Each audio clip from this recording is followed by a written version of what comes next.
والصلاة والسلام على رسوله سيد المرسلين وعلى آله وصحبه أجمعين أما بعد أعوذ بالله من الشيطان الرجيم بسم الله الرحمن الرحيم والذي جاء بالصدق وصدق به أولئك هم المتقون آمنت بالله صدق الله مولانا العظيم وبلغنا رسوله النبي الأمين الكريم ونحن على ذلك لمن الشاهدين والشاكرين والحمد لله رب العالمين. بارگاہ رسالت پاک میں حصول برکت کے لیے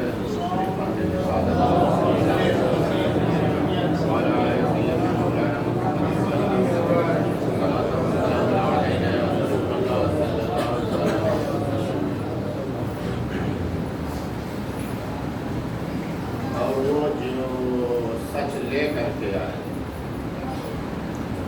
اور جنہوں نے اس کی تصدیق کیا اور یہی ڈرنے والے ہیں، یہی متقی ہیں۔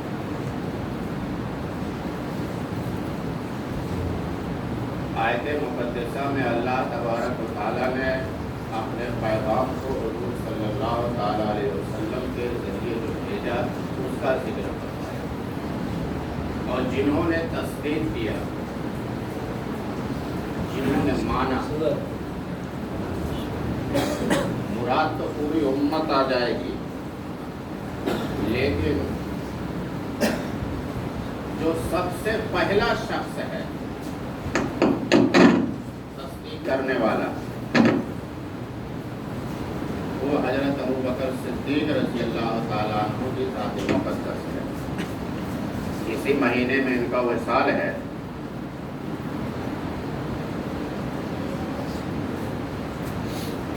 ابوبکر صدیق رضی اللہ تعالیٰ عنہ کی خصوصیت یہ ہے، آج امت میں اربوں کی تعداد میں ہے، جتنے لوگوں کو بھی لسٹ بنائیں آپ اور الٹی گنتی شروع کر دیں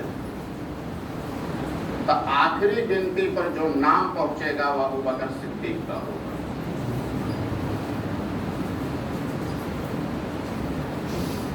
اب سب سے پہلے ان کے نام پر اور خاندان پر آ جاتے ہیں۔ آپ کا نام عبداللہ تھا، لیکن آپ کنیت سے اتنا مشہور ہوئے کہ نام غائب ہو گیا۔ ایسے بہت سے لوگ ہیں، عربوں میں دستور تھا نام سے کم ہی کم بلاتے تھے، کنیت سے زیادہ بلاتے تھے، اور کچھ لوگ ایسے تھے جن کی کنیت اتنی مشہور ہوئی کہ نام غائب ہو گیا، ان میں ابوبکر صدیق بھی۔ نام ان کا عبداللہ تھا، باپ کا نام عثمان تھا، وہ بھی کنیت ہی سے مشہور ہوئے، ان کا نام بھی غائب ہو گیا۔ کنیت ابو قحافہ تھی۔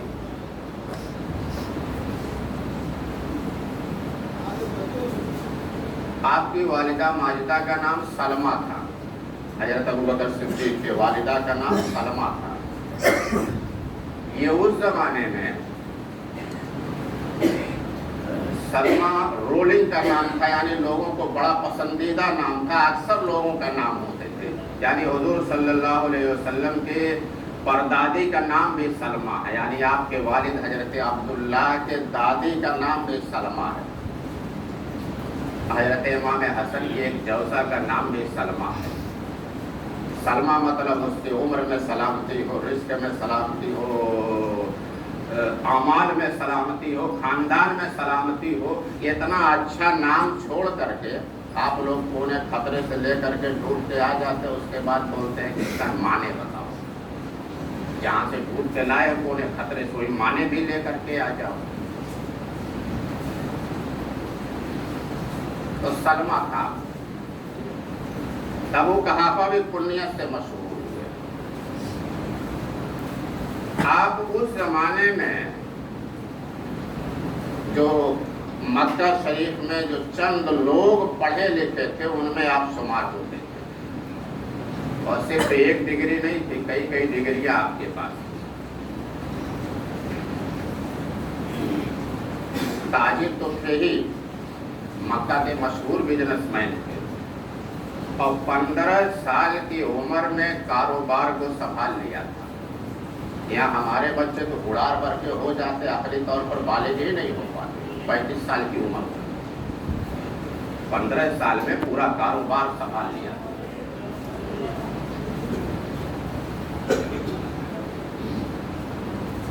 تاجر ہونے کے ساتھ ساتھ اس زمانے کا جو قانون تھا اس میں بھی آپ مہارت رکھتے تھے. جو اس زمانے میں قریش لگ بھگ 10 سے 11 قبائل تھے، اور بھی جو کچھ قبائل تھے لگ بھگ 20 کی تعداد بنتی تھی. آپس میں ایک ایک قبیلہ اپنا اپنا وحدہ بانٹ دیا جاتا تھا جو ان کی حکومت ہے. تو آپ کے قبیلے میں عدالت کا منصب آیا تھا، یعنی فیصلہ قبائل کے درمیان میں، اور قبائل کے درمیان میں جو اونچا فیصلہ ہے، یعنی قتل کا معاملہ ہے، قصاص کا معاملہ ہے، لین دین کا معاملہ ہے، یہ فیصلہ آپ کرتے تھے. آپ کی اس زمانے مکہ میں آپ کی حیثیت چیف جسٹس تھی. اپنے قبیلے کی طرف سے جو مشترکہ ان قبائل کی حکومت تھی، عدالت کا نظام آپ ہی کے ہاتھ میں تھا، یعنی قانون کام بھی تھے. اور اس زمانے میں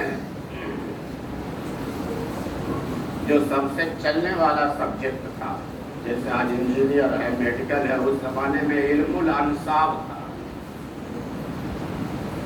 اس میں آپ ماہر تھے اور بڑے اچھے ماہر تھے. علم الانصاب مطلب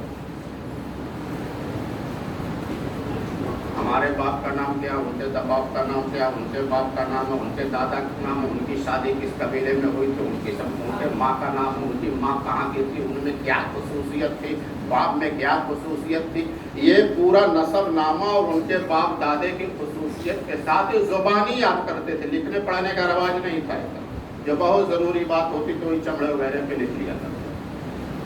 یہ ہزاروں مسائل وہ زبانی یاد رکھتے تھے. تو اس زمانے میں شادی وغیرہ کرنا تو اکثر اس کی ضرورت پڑتی تھی. ہم کو لڑکے کی شادی کرنی ہے، ہمیں اولاد اس اوصاف کی چاہیے، یعنی جو بچے پیدا ہوں ان میں یہ عادتیں چاہیے. تو کس قبیلے میں عادتیں ملیں گی، کس قبیلے کی لڑکی میں، تو علم الانصاب کے ماہرین نے بتاتے ہیں یہ عادت و اطوار جو فلاں قبیلے میں زیادہ ہے، اس کا پورا وہ شجرہ بھی دیتے ہیں ثبوت کے ساتھ. تو یہ ضرورت ہے علم الانصاب کے بھی ماہر تھے. کتاب کی کنیت ابو بکر کیوں مشہور ہوئی؟ نام تو عبداللہ تھا، نام تو غائب ہو گیا. ابو بکر کیوں مشہور ہوا؟ عربی میں بکر کہتے ہیں پہلے پھول کو، جو گلستہ میں شجر پہ پہلا پھول ہو اس کو بکر کہتے ہیں.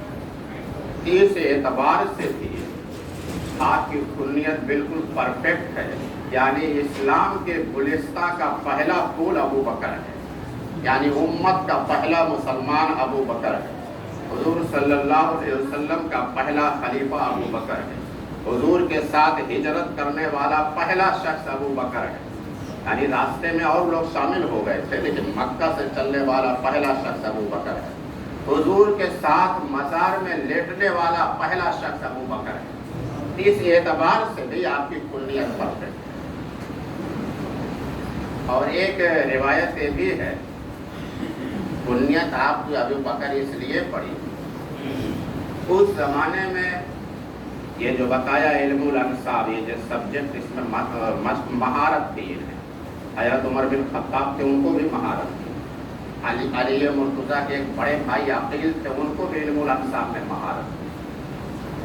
عرب میں ایک شخص تھا، ان کو علم الانصاب میں اس میں بڑی مہارت حاصل تھی، اس کو پی ایچ ڈی کی حیثیت حاصل. اس کا آمنا سامنا آپ کا نہیں ہوا تھا. ایک بار کسی وجہ کہیں معاملہ میں جو ہے، کہیں کسی مجلس میں یا کسی تجارت میں اس کا آمنا سامنا ہو گیا، تعارف ہوا. تو اس نے کہا پورے عرب میں میرا کوئی ثانی نہیں ہے علم الانصاب کا، کسی بھی قبیلے کے کسی بھی انسان کا بتاؤ میں اس کا شجرہ بتا دوں گا۔ آپ جس گھوڑے پہ سوار تھے کہا اس گھوڑے کا شجرہ کیا ہے؟ عرب جو ہے گھوڑوں کو اونٹوں کو بھی نام رکھتے تھے، ان کے یہاں اونٹوں اور گھوڑوں کو بھی نام ہوتے تھے، بکریوں کے نام ہوتے تھے، وہ تلواروں کے نام ہوتے تھے، جو زرہ پہنتے تھے لوہے کی اس کے بھی نام ہوتے تھے، 4-5 زرہ ہوتی اس کے نام رکھتے رہتے تھے، یہاں تک کہ پیالوں کے نام، برتنوں کے نام بھی وہ رکھتے تھے۔ تو اونٹوں کے نام بھی اگر 25-30 اونٹا سب کے نام رکھتے تھے وہ۔ کہا اس کا شجرہ کیا ہے؟ آپ نے اونٹوں کا پورا شجرہ بیان کرنا شروع کیا تو لوگوں کا ایک مجمع ہو گیا۔ تو جو علم الانصاب کا ماہر تھا جس کو پی ایچ ڈی کی حیثیت حاصل تھی اس کا نام بکر تھا۔ جب آپ نے جانوروں کا اونٹوں کا نام شجرہ بیان کرنا شروع کیا، اس کے اوصاف بیان کرنا شروع کیے تو لوگوں جو مجمع ہو گیا کہا یہ تو بکر کا بھی ابا نکلا، تو سے آپ کی کنیت مشہور ہوئی ابو بکر، بکر کا بھی ابا ہے۔ اور ایک وجہ سے کنیت سے یہ بھی وہ قانون داں تو تھے، بزنس مین بھی تھے اور جانوروں کے ڈاکٹر بھی تھے، جانوروں کے امراض کے ماہر تھے، خاص کر اونٹوں کے امراض کے ماہر۔ اس میں بھی عربی نوعیت سے جو ہے ان کی کنیت مشہور ہوئی ابو بکر، نام غائب ہو گیا، کنیت ابو بکر سے مشہور۔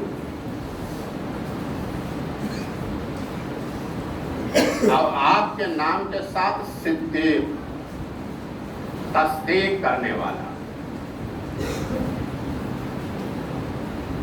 ابو بکر کو نام عربوں نے دیا تھا اور صدیق کا لقب اسلام نے، پیغمبر اسلام نے اور اللہ نے آسمانی لقب ہے یہ انہیں ملا ہوا۔ صدیق کسے کہتے ہیں؟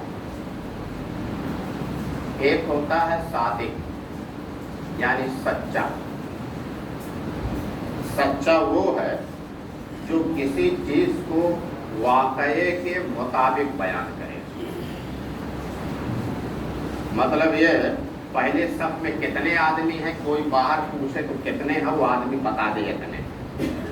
جو بھی بات ہے واقعے کے مطابق تصدیق کرے، وہ واقعے کے مطابق بیان کرے، سچ بولے۔ اور صدیق اسے کہتے ہیں کہ کوئی چیز وہ بیان کر دے تو واقعہ اس کے مطابق ہو جائے۔ اب مثال کے طور پر شروع سے لے کے آج تک اور آج سے لے کے قیامت تک پورے امت کی ذمہ داری ہے، بلکہ ہر انسان کی یہ ذمہ داری ہے وہ حق کا ساتھ دے۔ حق کا ہر انسان کی ذمہ داری ہے، ہر مسلمان کی ذمہ داری ہے وہ حق کا ساتھ دے۔ لیکن امت میں ایک شخص ایسا بھی ہے اس کی یہ ذمہ داری نہیں حق کا ساتھ دے، حق کی یہ ذمہ داری ہے وہ اس کا ساتھ دے، وہ علی مرتضیٰ ہے۔ حق کی یہ ذمہ داری ہے کہ علی کے ساتھ رہے۔ جیسے ابو بکر صدیق ہیں، صادق وہ ہے جو واقعے کے مطابق بیان کرے، اور صدیق اسے کہتے ہیں اگر وہ کچھ بیان کر دے واقعے کے مطابق نہ بھی تو اللہ واقعے کے ان کے بیان کرنے کے مطابق کر دیتا ہے۔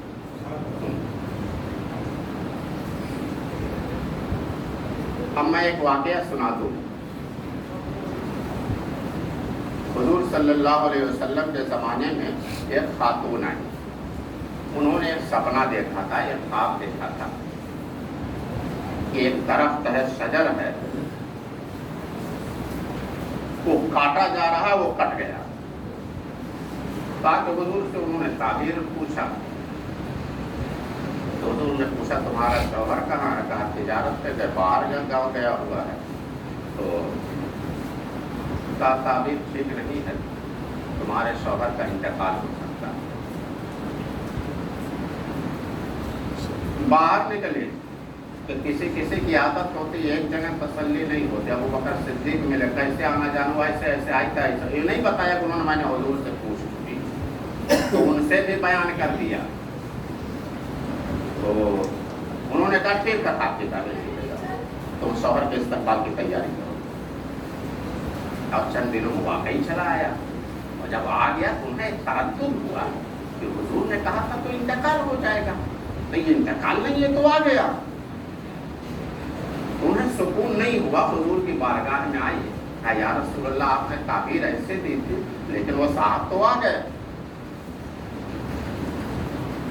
تو حضور نے کچھ دیر سوچا, اس کے بعد کہا ابو بکر سے بھی پوچھا تھا کیا, کہا ہاں.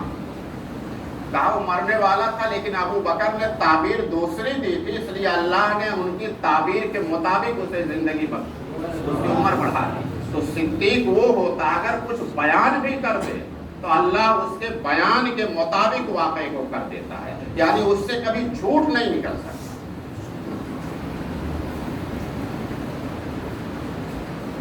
یہ صدیق کا معنی ہو.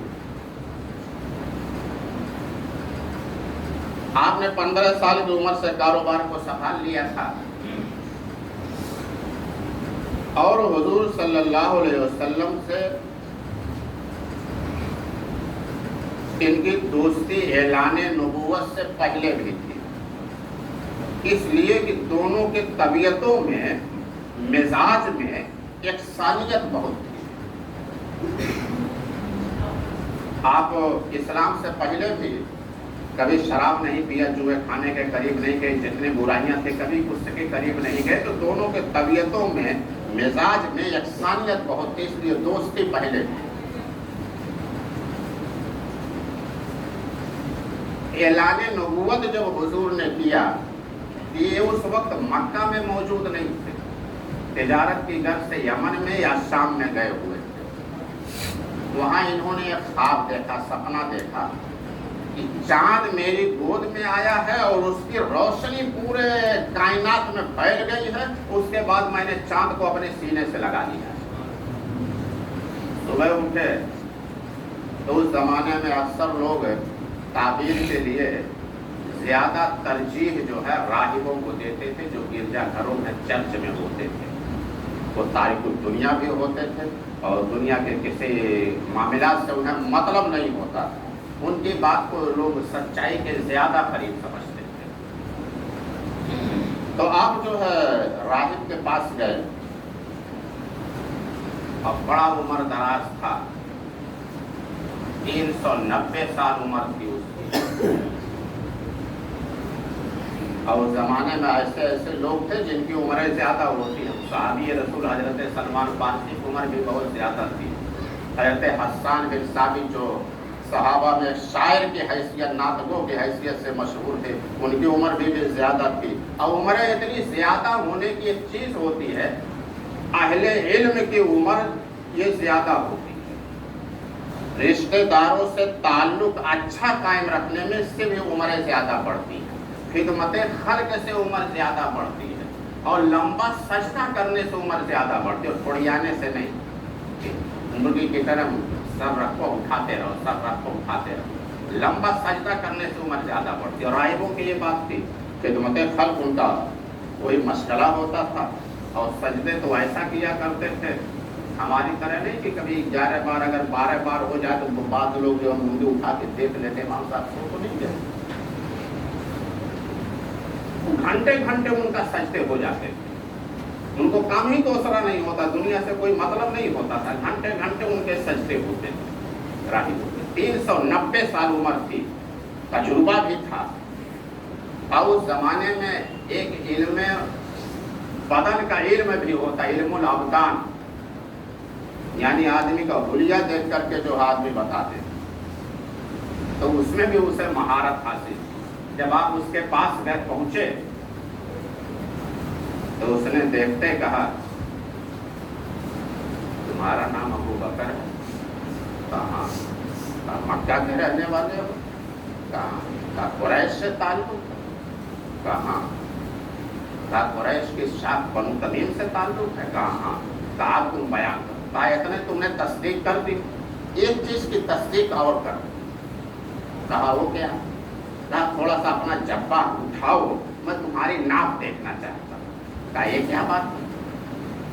تو حضرت ابوبکر سمجھے یہ میں پردیس میں ہوں، گرجا کے اندر ہوا بوڑھا آدمی پتہ نہیں کیا کرے، خطرناک آدمی، کچھ مارو دے. کہا نہیں، تم نے اتنی باتیں تصدیق کی ہیں تو میں ایک چیز اور دیکھنا چاہتا ہوں. تمہارے ناف کے درمیان میں ایک تل ہوگا، وہ دیکھنا چاہتا ہوں، وہ ہے کہ نہیں ہے. وہ تو ابوبکر کو بھی نہیں معلوم تھا. آپ نے اٹھایا، دیکھا، کہا اب تم بیان کرو. تو کیا بیان کرنا چاہتے ہو؟ اب میں نے تصدیق کر لیا. کہا میں نے خواب دیکھا ہے، اس کی تعبیر دینا، ایک تعبیر جاننا چاہتا ہوں. کہا اس کی تعبیر یہ ہے کہ آخری نبی جو ہے وہ اپنا اعلان نبوت کرنے والا ہے یا کر چکا ہے. بالکل معاملہ قریب ہے، اعلان نبوت کرنے والا یا کر چکا ہے. اور تم نے جو یہ دیکھا ہے کہ وہ چاند میری گود میں آیا، اس کی روشنی پوری کائنات میں پھیل گئی ہے، ان کا پیغام پوری کائنات میں پھیلے گا. اور جو تم نے چاند کو اپنے سینے سے لگا لیا ہے، اس کی تعبیر یہ ہے تم اس کا سب سے پہلا کلمہ پڑھنے والے ہوگے، اور سب سے پہلا اس کے خلیفہ بھی اس کے بعد ہوگے. یہ تمہارے خواب کی تعبیر ہے، اور جاؤ. اس نے کہا میری عمر اتنی زیادہ ہو گئی، میں جا تو نہیں سکتا مکہ میں. جاؤ، سچائی کو قبول کرنے میں دیر نہیں کرنا. جاؤ، سچائی کو قبول کرنے میں دیر نہیں کرنا. اور اس نے اپنے کچھ اشعار جو ہے حضور کی شان میں، نبی آخر الزماں کی شان میں بیان کیے تھے، اس نے دیا، کہا جا کر تم کو سنا دینا.